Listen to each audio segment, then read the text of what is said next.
समता पतसंस्थेचे संस्थापक बंधू खरातचे भक्त असल्याचं समोर आलेलं आहे। पतसंस्था फेडरेशनचे राज्य अध्यक्ष काका कोयटे हे भोंदू खरातचे भक्त असल्याचं समोर आलंय।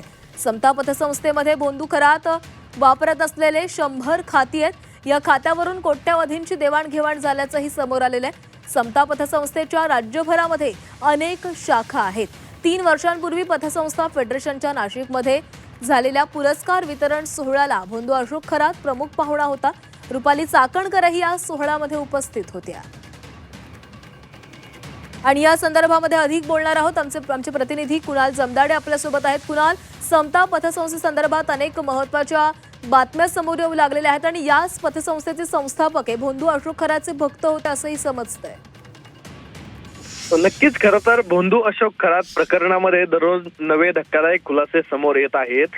समता पतसंस्थेबाबत आता नवीनच प्रश्नचिन्ह जे आहे ते उपस्थित होण्यास सुरुवात झालेली आहे। आता समोर आलेल्या माहितीनुसार समता पतसंस्थेचे संस्थापकच भोंदू खरातचे भक्त असल्याची देखील चर्चा समोर येते आहे। इतकंच नाही तर पतसंस्था फेडरेशनचे राज्याध्यक्ष काका कोयटे यांचं नावही या प्रकरणात जोडलं जात असल्यानं एकच खळबळ उडाली आहे। समता पतसंस्थेमध्ये भोंदू खरात वापरत असलेल्या तब्बल 100 खात्यांची माहिती समोर आली होती। या खात्यांमधून कोट्यवधी रुपयाची देवाणघेवाण देखील झाल्याचा संशय जो आहे तो व्यक्त केला जात होता। पोलिसांनी त्या प्रकारे तपास देखील केला होता।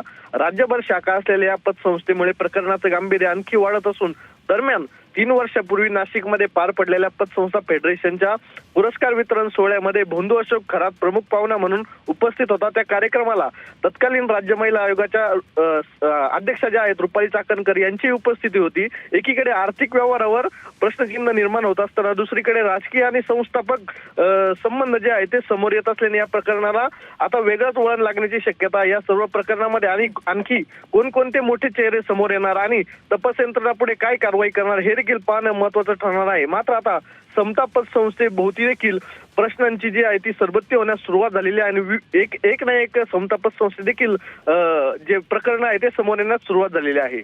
नक्कीच कुणाल, धन्यवाद दिलेल्या सविस्तर माहितीसाठी।